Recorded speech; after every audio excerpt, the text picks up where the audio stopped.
So how to find the sum of the given series? Here the series consists of 10 numbers. There is a simple shortcut method to find the sum. First check the format here. Take any 2-digit number or a single digit or a 3-digit number, any two numbers. For example, here I have taken 213. The third number is nothing but the sum of first and second, and fourth number is nothing but the sum of second and third, and fifth number is nothing but the sum of third and fourth, and the pattern continues.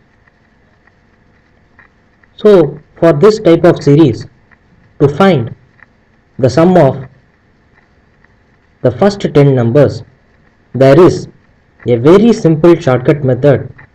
So the sum of the given series is nothing but take the 7th term and multiply with 11.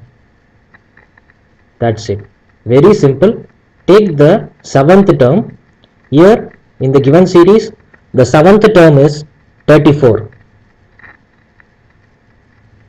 So multiply the 7th term with 11.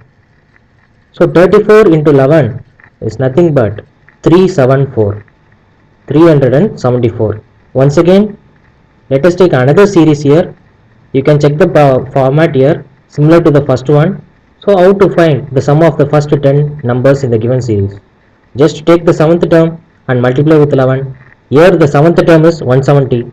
170 into 11 is nothing but 1870. Let us practice some sums. So once again, first check the pattern.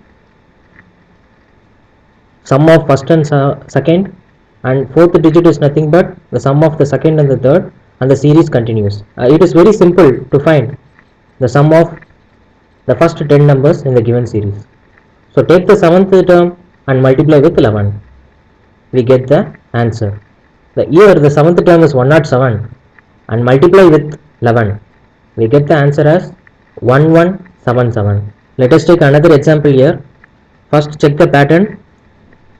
The first number is 50, the second term is 100, the third term is nothing but the first term and second term, fourth term is second term and third term, and the pattern continues similarly. So to find the sum of the first 10 numbers in the given series, we can easily calculate using this simple technique. Take the 7th term, here the 7th term is 1050, and multiply with 11. We get the answer as 01150.